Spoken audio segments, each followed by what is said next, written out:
Assalamualaikum warahmatullahi wabarakatuh. Perkenalkan, jenengku Kevin Dion Saputra, saka kelas 10 SMA. Aku siswa saka sekolah SMA 5 Negeri Bekasi. Dinaiki, aku arep ngenalake Kuta Tegal. Kuta sing ana ning pesisir utara Pulau Jawa, ning Provinsi Jawa Tengah. Oke, sejarah Tegal.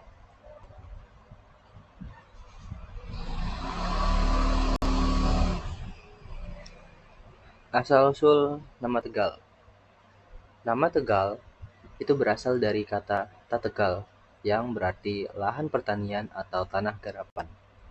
Ini mencerminkan kondisi wilayahnya yang subur dan banyak digunakan untuk pertanian, terutama padi. Sejarah pembentukan daerah Tegal itu berawal dari masa kerajaan hingga menjadi bagian dari pemerintah Indonesia modern. Pada masa kerajaan abad 16 sampai 18, nama Tegal berasal dari kata Tategal yang berarti lahan pertanian atau tanah subur.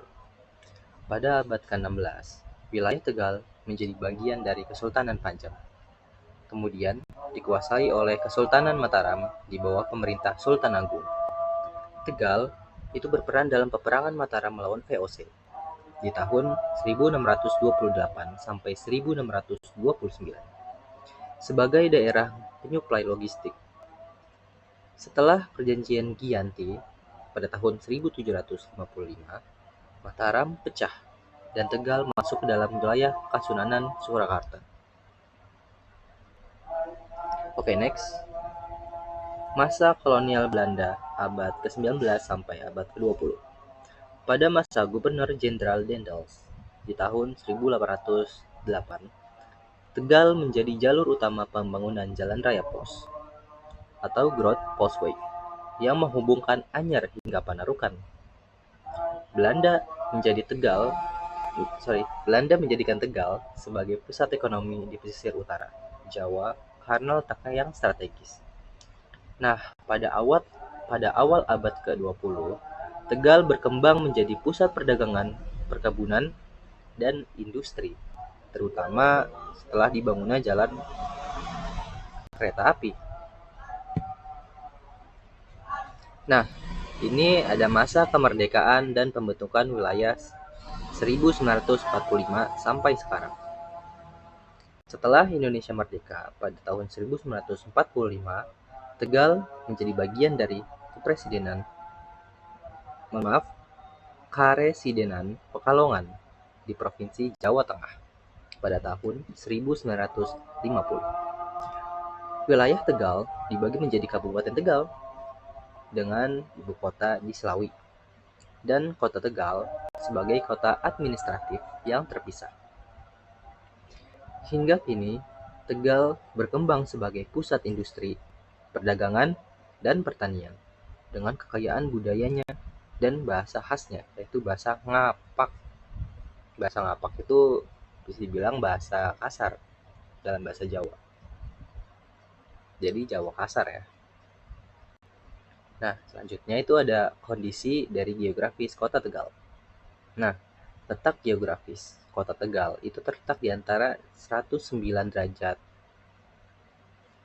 08 sampai 109 derajat, 10 bujur timur dan 6 derajat 50 sampai 6 derajat 53 lintang selatan dengan wilayah seluas 39,68 km persegi atau kurang lebih dari 3.968 hektar. Nah, Kota Tegal itu berada di wilayah pantai utara dari peta orientasi Provinsi Jawa Tengah, berada di wilayah barat, dengan bentang terjauh utara ke selatan 6,7 km dan barat ke timur 9,7 km. Dilihat dari letak geografis, posisi Kota Tegal itu sangat strategis loh sebagai penghubung jalur perekonomian lintas nasional dan regional di wilayah pantai utara Jawa. Pantura, yaitu dari barat ke timur, dari Jakarta ke Tegal, ke Semarang, dan sampainya di Surabaya. Dengan wilayah tengah dan selatan Pulau Jawa, Jakarta ke Tegal, Purwokerto, Yogyakarta, dan ke Surabaya, atau sebaliknya. Oke, selanjutnya ada dari luas wilayah. Untuk ini berdasarkan dari sumber Tegal Kota ya. Berdasarkan dari peraturan pemerintah nomor 7 tahun 1986 tentang perubahan batas wilayah Kota Madia, daerah tingkat kedua Tegal, dan Kabupaten daerah tingkat kedua Tegal. Luas wilayah Kota Tegal itu adalah 38,50 km persegi atau 3.850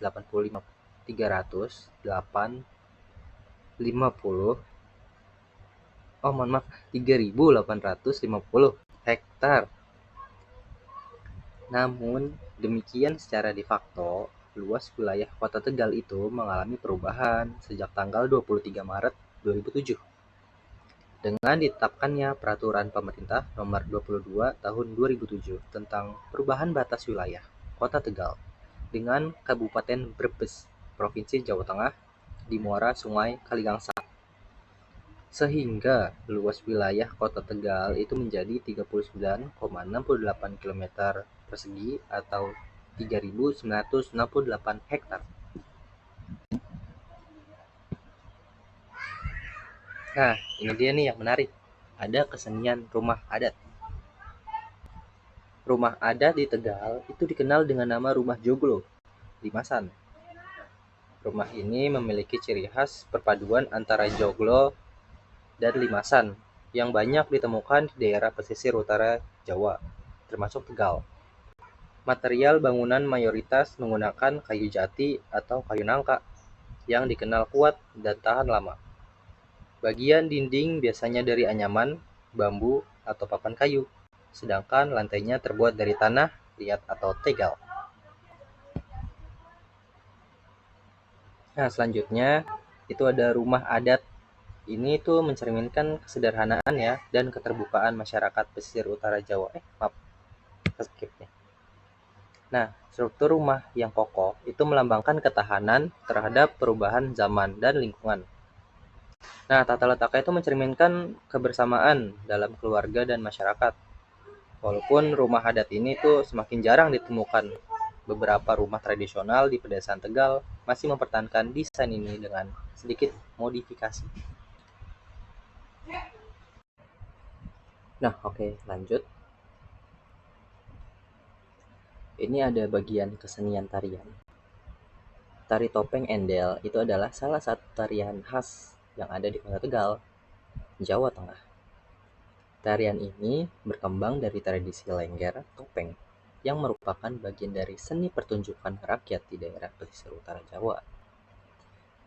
Tari topeng endel itu menggambarkan kehidupan masyarakat pesisir yang dinamis, penuh semangat, dan pantang menyerah. Beberapa versi tarian ini itu juga menceritakan kisah-kisah kepahlawanan atau tokoh-tokoh dalam legenda lokal. Oke, lanjut. Di sini ada bagian kesenian senjata tradisional. Nah, perlu diingat ya, untuk Kota Tegal itu dia tidak punya senjata tradisional ciri khasnya, tapi dia tuh lebih ke arah mengenal juga ya tradisional senjata tradisional yang dari para leluhur gitu. Nah, ini dia. Kota Tegal itu memiliki senjata tradisional yang benar-benar khas seperti daerah tidak memiliki senjata tradisional yang benar-benar khas seperti daerah lain di Jawa Tengah. Namun sebagai bagian dari budaya pesisir utara Jawa, masyarakat Tegal itu juga mengenal beberapa senjata. Nah, senjatanya itu digunakan oleh para leluhur sebelumnya gitu. Nah, senjatanya itu apa aja? Yaitu ada keris, tombak, golok, dan juga pedang. Jadi Kota Tegal atau daerah Tegal itu nggak punya senjata tradisional tersendiri gitu. Oke. Nah, ini ada makanan tradisional nih. Kota Tegal itu memiliki berbagai makanan tradisional yang khas dan terkenal akan cita rasanya yang unik. Nah, salah satunya itu ada tahu aci. Tahu aci ini sejenis seperti snack ya. Itu jajanan khas Tegal yang terbuat dari tahu kuning. Terus aku juga pernah makan ya. Jadi tahu kuning di atasnya itu ada acinya gitu. Terus dimakan pakai cabai rawit, itu enak banget. Atau cabai yang biasa di tukang gorengan tuh yang kecil-kecil terus warna hijau. Nah, itu dia. Nah, itu tuh digoreng hingga renyah di luar tapi tetap kenyal di dalam. Nah, ini dia nih. Ini cocoknya itu disantap dengan cabai rawit atau saus sambal. Enak itu. Mantap. Saya jadi lapar nih. Oke, di sini ada analisa data ya. Ini sesuai dari sumbernya juga. Sumbernya itu dari Tegal BPS, BPS Tegal. Nah, di sini ada persentase data. Ini aku ngambil data terhadap agama yang dianut masyarakat Kota Tegal. Nah, FYI, ini datanya itu baru diupdate atau terakhir diupdate itu tahun 2023. Jadi harusnya datanya ini masih belum fix ya. Sebenarnya bisa aja bertambah gitu agama yang dianutnya atau bahkan berkurang ya. Nah, di sini Islam ini berdasarkan data dari 2023 ya yang saya ambil. Ini Islam itu ada 37 juta lebih jiwa yang menganut agama Islam. Nah, persentasenya itu 72,9%. Untuk agama Kristen maupun Katolik itu juga agama yang dianut di masyarakat itu sekitar 900.000 lebih. Nah, persentasenya itu 20%, 20,8%. Terus ada Buddha. Buddha persentasenya itu 4,9% dengan total 49.000 jiwa. Hindu. Hindu itu total 14.000,45 jiwa dan persentasenya itu 1,4% ya. Jadi ini kalian bisa lihat nih analisa data yang agama dianut itu, tapi ini masih belum fix ya karena ya datanya belum diupdate. Terakhir diupdate itu tahun 2023. Sampai sekarang belum diupdate, sudah sekitar 2 tahunan lah ya.